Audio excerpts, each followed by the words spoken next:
তুমি জানো না যুবক সেজদায় কি রাখা আছে?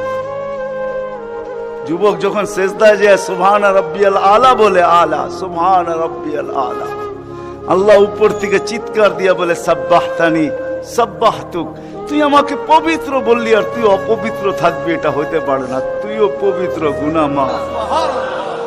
আলাইতানি ফাআলাইতুক, তুই আমাকে মহান বললি আর তুই মহানত্ব পাবি না, এটা হইতে পারে না। তুইও মহান। বলে আল্লাহ কেমন মহান? বলে তোর জন্য আরশের নিচে গ্যালারি এখনই ঠিক করতেছি, তোকে আরশের নিচে আমি ছায়া দিব, কয়েকটা গ্যালারি দিব তোকে। হ্যাঁ, সুপার ডিলাক্স গ্যালারি, যেখানে তুমি বসবে যা চাবে তা পাবে, খাইতে থাকবে আর হিসাব কিতাব দেখতে থাকবে।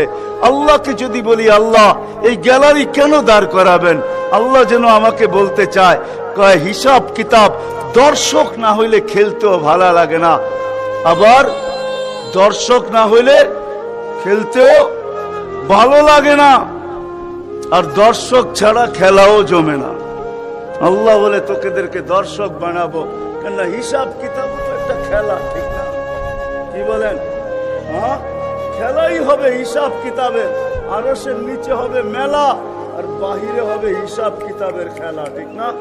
কাউকে 50,000 বছর দাঁড় করায় রাখবে। ইয়াউমা তুবলাস সারাইর, সমস্ত গোপন তথ্যগুলা যেগুলা দুনিয়াতে আমরা লুকায়িত রাখছি, কেউ জানে না, সব আল্লাহ ওইখান থেকে উদ্ঘাটন করে নিয়ে আসবে আর সামনে ছড়ায় দিবে, আর হিসাব কিতাব নিতে থাকবে। 50,000 বছর দাঁড় করায় রাখবে। লা ইয়াসাল কদম আবদিন, পাও হেলাইতে দিবে না। আল্লাহ বলছে দুনিয়ায় বহুত ছুটছ, দুনিয়ায় বহুত ঘুরছ, দুনিয়ায় বহুত করছ, আমি কিচ্ছু বলি নাই, শুধু তাকায়া ছিলাম। নাজিরুন কাইফা তা'মালুন, তুমি কি করো আমি দেখতেছিলাম, তুমি বলতেছিলে আমি শুনতেছিলাম। কুলতু ফাসামি'তু, আমি শুধু শুনছি, তুমি করতেছিলে আমার বিরুদ্ধে। ফাতাহাম্মালতু, আমি সহ্য করতেছিলাম, কিছুই বলি নাই। আজকে দেখাবো তোমাকে, গ্যালারি রাখবে তোমার জন্য যুবক, গ্যালারি এত মর্যাদা।